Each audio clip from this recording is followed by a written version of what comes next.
किसान संगठनों और मोदी सरकार के बीच सुलह की कई कोशिशें अब तक सफल नहीं हुई हैं। मोदी सरकार ने किसानों की मांगों के मद्देनज़र एक प्रस्ताव दिया था। इस प्रस्ताव को किसानों ने खारिज कर दिया है। हरियाणा पंजाब शंभू बॉर्डर पर सोमवार रात किसान संगठनों ने प्रेस कॉन्फ्रेंस कर ये जानकारी दी। पंजाब किसान मजदूर संघर्ष कमेटी के नेता श्रवण सिंह पंडेर ने कहा, हम 21 फरवरी को 11 बजे दिल्ली की तरफ बढ़ेंगे। संयुक्त किसान मोर्चा राजनीतिक के नेता जगजीत सिंह डल्लेवाल ने कहा, ये फैसला लिया गया है कि सरकार ने जो प्रस्ताव दिया है उसकी नापतोल अगर की जाए तो उसमें कुछ भी नज़र नहीं आ रहा। किसान संगठनों और सरकार की बातचीत बेनतीजा रही।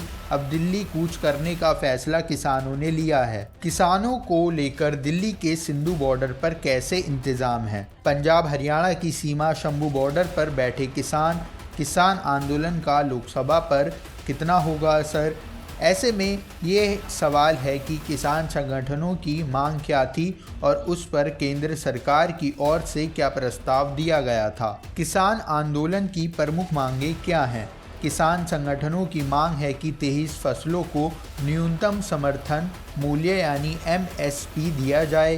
MSP को कानूनी अधिकार बनाने की मांग की जा रही है। स्वामीनाथन आयोग की सिफारिशों को अमल में लाया जाए। किसानों और खेत मजदूर को पेंशन दी जाए। ऐसे होता है तो किसानों को उनकी लागत का 1.5 गुना मूल्य मिलेगा। यानी अगर खेती करने में किसान के 10 रुपये लग रहे हैं तो वह चाहता है कि उन्हें फसल बेचने पर 15 रुपये मिलें। इसके अलावा लखीमपुर खीरी मामले में दोषियों को सज़ा देने की मांग भी किसान कर रहे हैं। मोदी सरकार ने किसान को दिया नया प्रस्ताव। किसान नेता बोले, 2 दिन में लेंगे फैसला। 18 फरवरी को किसानों के साथ बातचीत में केंद्र सरकार ने 5 फसलों पर MSP देने का प्रस्ताव दिया है। इस प्रस्ताव के तहत किसानों को सरकारी एजेंसियों के साथ 5 साल का करार करना था।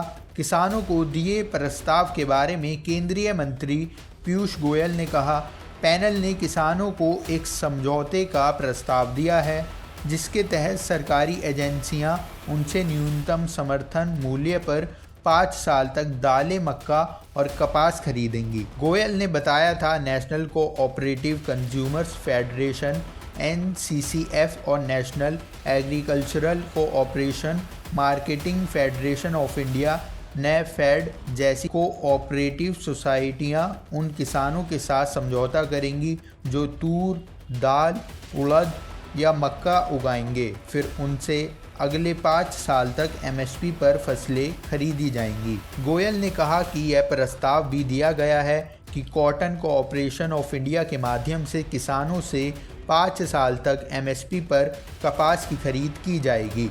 सरकार ने अपने प्रस्ताव में कपास की खेती को फिर से पुनर्जीवित करने के लिए पंजाब के किसानों से कहा। गोयल ने कहा, खरीद की मात्रा की कोई सीमा नहीं होगी और इसके लिए एक पोर्टल तैयार किया जाएगा। गोयल ने दावा किया था, सरकार के पास से पंजाब के भूमिगत जल स्तर में सुधार होगा और पहले से ही खराब हो रही ज़मीन को बंजर होने से रोका जा सकेगा। सरकार के प्रस्ताव पर किसानों का रुख क्या रहा?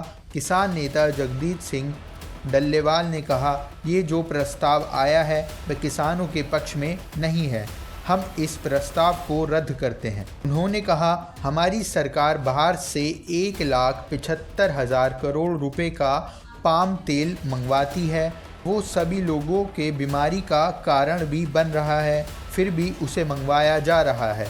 अगर यही पैसा देश के किसानों को तेल बीज फसलें उगाने के लिए और उनके ऊपर MSP की घोषणा करे और ख़रीद की गारंटी दे तो उस पैसे से काम चल सकता है। किसान संगठनों का कहना है कि अगर सभी फसलों पर MSP दे दी जाए तो भी सरकार के 1.5 लाख करोड़ रुपए ही लगेंगे। किसान नेता श्रवण सिंह पंडेर ने कहा, हमारी मांग वही है कि सरकार 23 फसलों पर MSP गारंटी कानून बना कर दे। पंडेर ने आरोप लगाया है कि जब केंद्र सरकार के मंत्रियों के साथ बैठक के लिए जाते हैं तो वे 3-3 घंटे देरी से आते हैं, जो कि ठीक बात नहीं है। 13 फरवरी 2024 को किसानों ने दिल्ली कूच का ऐलान किया। शंभू बॉर्डर पर किसानों को प्रशासन ने बैरिकेडिंग लगाकर रोक रखा है। बाकी आपकी क्या राय है हमारी इस रिपोर्ट पर, हमें कमेंट सेक्शन में बता सकते हैं।